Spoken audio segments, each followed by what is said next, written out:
This September makes a year since Kyle and I bought the farm. Now, I had this whole picture in my head when we signed on that place.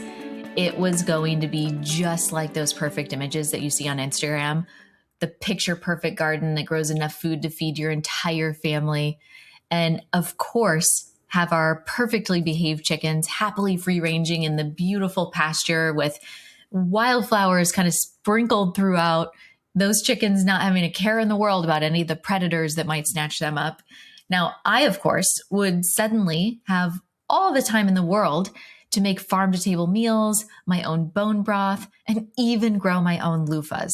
And in this vision, I also was perfectly dressed, hair and makeup done. And on a good day, I even had the time to arrange fresh cut flowers from my garden all throughout my spotlessly clean house. Okay. Sounds crazy in general because that's just not real life. But also because now that I'm 1 year in and I've learned the complexities of gardening, of how important the soil is, of what plants do well next to each other, how many bugs and bunnies and woodchucks want to eat every single thing that you've planted, and how expensive it is, especially the first year that you're trying to figure everything out and just get that infrastructure in place. It is exactly like your first year in business. We have so many nurses and estheticians who've built these incredibly successful careers, and then they decided to go on their own.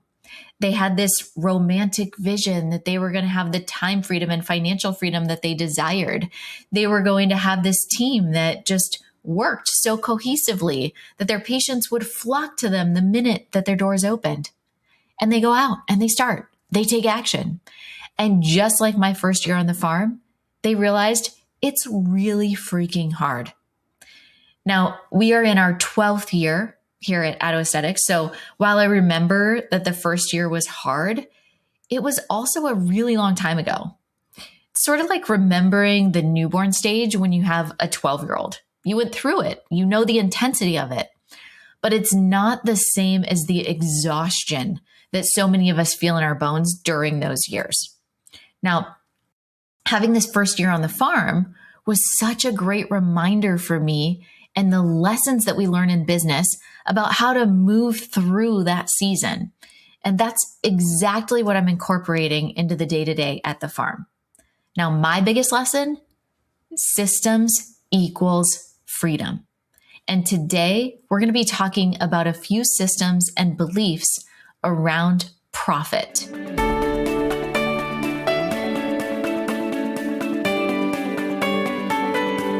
Hello, my dears. Daniela here, and welcome back to Spa Marketing Made Easy. If you feel like you could use a little more clarity around your profit, I want you to listen in.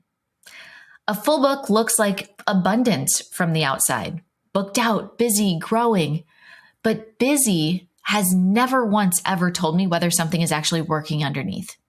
The inputs are still running, the consumables, the hours, the retail sitting unsold on the shelves. They don't just stop because the calendar looks good. Revenue is vanity, profit is sanity. Now, I can't take credit for that. I did not come up with that line, but I have lived through enough seasons in this business to know exactly how true it is. And I'm currently living it with the farm. Now, our theme this month on the podcast is Profit Mastery, right alongside the August issue of Growth Factor magazine. And it is not about growing faster or booking more. It's about finally seeing what's true in the business that you already have, which services are actually making you money, what your real numbers say once you stop guessing, what it would take for you to pay yourself first instead of just settling for whatever is left over. Okay, let me tell you where this really landed for me, because it wasn't a class, it wasn't a coach, it was a book. And I know that that book is what got me through COVID. Mike Michalowicz wrote Profit First, and the idea in it is totally simple. Every time money comes into the business, you split it into buckets before you touch it. Payroll, operations, taxes, profit. You pay yourself first out of that profit bucket on purpose before the rest of the month has a chance to spend it for you. For years, I could tell you what my business made. I could not tell you what I actually kept. I knew the amount that my bank account hovered at, each month, but it was really hard for me to pay myself consistently with confidence because I just didn't have the clarity that I needed around my numbers. So revenue was the thing that I watched in the beginning, the thing that told me whether a month was good or bad, the thing that I was reporting to myself like a scoreboard. What I couldn't have told you for longer than I would like to admit was where the money actually went once it landed in the account. Payroll took a piece, taxes took a piece that sometimes I wasn't prepared for. Whatever was left at the end, that's what I called profit, except it usually wasn't profit. It was just what happened to survive everything else. I didn't fully trust the buckets until I could see them. And that's where a piece of software called YNAB came in. You need a budget, YNAB. It let me watch those buckets fill in real time instead of guessing at them from memory. So I stopped getting surprised at tax season. I started knowing I was near a limit before I ever crossed it, instead of finding out 3 weeks later when the account was already thin. Now, the scary thing is that you can be fully booked, genuinely good at what you do, loved by your patients, and still quietly broke. It's not uncommon at all for us to have a spa owner doing 7 figures or multi 7 figures in revenue and is still struggling to know she'll be able to pay herself this month. It's not uncommon because these nurses and these estheticians, who again are incredibly clinically competent, are putting all of their focus and attention to the care of the patient without looking at the numbers of what that actually costs. Now, I am in no way suggesting that patient care should not be a primary focus. I'm simply saying that for you as an entrepreneur, your focus has expanded and you have a duty to the business to keep it healthy and alive. Businesses need profit to function. Okay, so let's get specific because I want to leave you with some real numbers. There are 3 numbers that every spa CEO needs to see. And the first one may sting a little, but let's just walk through it, okay? So most spa owners choose to market based on what they enjoy performing, not what the math actually says to push. So most of us build a menu. We lead with what we love doing, and we assume that the profit follows the popularity. Now, one of our growth factor implementation students spent 3 years building her business around a service she loved. In the program, we do 16 one-on-one calls. In call 2, we get really granular on the profitability of each service you offer. In call 3, we build a financial dashboard for you. And one of the tabs in that dashboard, it actually calculates the amount of revenue your team needs to make in order for you to drop a day in the room without feeling the financial impact. And in call 4, which is the call that I was on with this implementation student that I'm telling you about, we created this detailed plan to identify the critical number of a particular service that we need in order to hit that first milestone. So I opened up the spa capacity calculator and she had no idea what she was about to see. Her practice had been anchored for years around a facial line that ran 90 minutes long. It had a real consumable and payroll costs were quietly eating into the margin every single time. It was the thing that she led with in every piece of marketing that she put out. So the spa capacity calculator is this theoretical tool that we created that takes into consideration the number of treatment rooms you have, the hours of operation, payroll, consumable cost, etc. And it shows you that if you were only to focus on this service for the entire year, what the difference in profit would be. So we ran this cryofacial and then we ran the 90-minute facial. The 90-minute facial at full theoretical capacity topped out around $447,000 in profit potential. The 30-minute facial she had quietly stopped talking about, that capped out at $1.2 million. She sat with that for a second and she said what most of us would say, I didn't realize it was such a huge difference. And I love the cryofacial too. And a minute later, the part that mattered more, she said, there is all my money going down the drain. Now that is the moment. That is the exact moment that I live for in a coaching call because It's not a failure. It's just information that she never had in front of her before. And now she has the tools to make that change. The longer facial isn't a bad service. It's still on her menu. It's still right for the client who needs it. But for years, she led with, marketed, and trained her team around the service that took twice the time and makes less than half the money. And she never had the numbers side by side to see it. So we rebuilt her critical number around the 30-minute facial instead. We just shift into that one shift, goes into the huddle time, goes into the shelf talkers, goes into the client conversations. That's what is going to help her generate the profit in her business that she needs to live the life that she wants. Now, I want you to run this on your own menu this week. Pick your 2 most booked services: price, time, consumables, payroll, same math on both. Whatever wins on paper is what deserves your marketing budget and your team's energy, not just the things you like doing most. Okay, so that's number 1. Number 2 is where the money actually goes once you know which services actually make it. So once you know which services actually make money, the next question is whether any of that profit actually reaches you. Payroll, operations, and taxes, they're always going to find a way to spend themselves.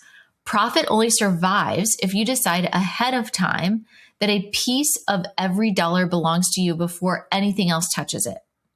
That is the whole mechanism behind Profit First. Not a bigger revenue number, a smaller number protected on purpose every single time money comes in. This is such an eye-opening exercise because so many spa owners have thousands of dollars just sitting on their shelves because they never understood how much cost of goods affected their profit margin and cash flow.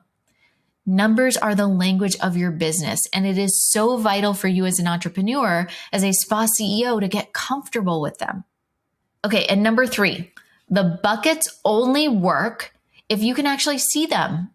Whatever tool you use, YNAB for me, your bookkeeper's dashboard, a plain spreadsheet, the goal is the same one that I got from watching my own buckets fill in real time. Knowing where you stand before you're already over instead of finding out after. What you charge, what it costs, what you keep. That's the whole of it.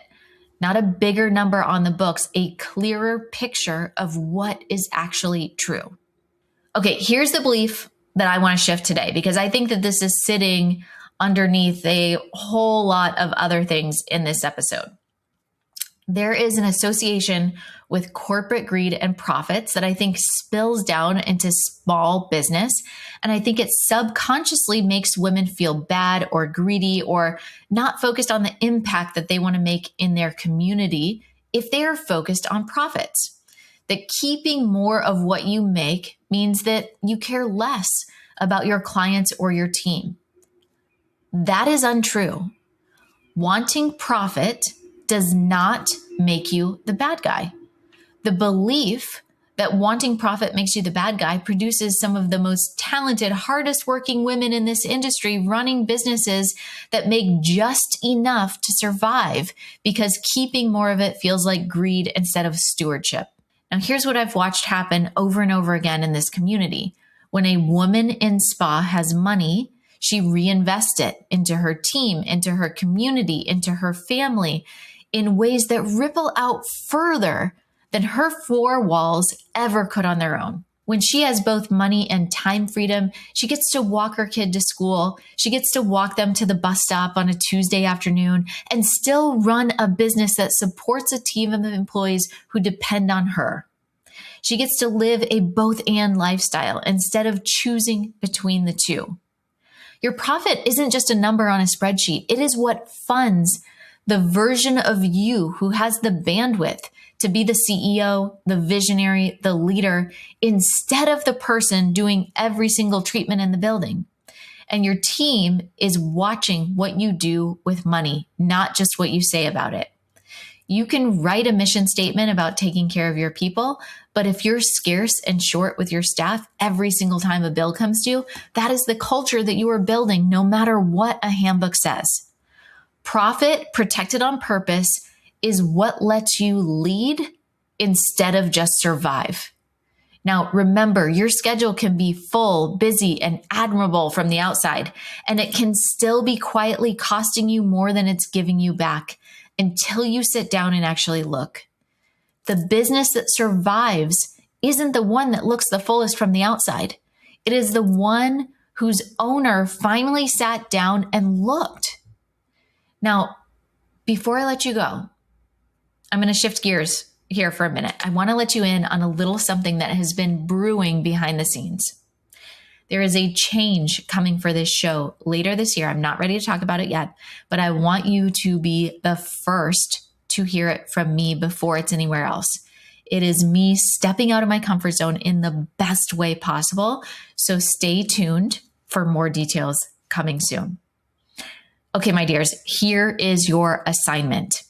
I want you to pick your 2 most booked services. Run the real math, the price, the time, the consumables, the payrolls before this week is out. And send me a DM on Instagram or let us know via email. Tell me what you find. Action creates clarity. Don't just listen to this and nod along. Run the numbers. We are all rebuilding something right now, whether it's a garden, a calendar, or the whole shape of how we pay ourselves. I am so excited for you to take this and do something with it. And I'll catch you in the next episode.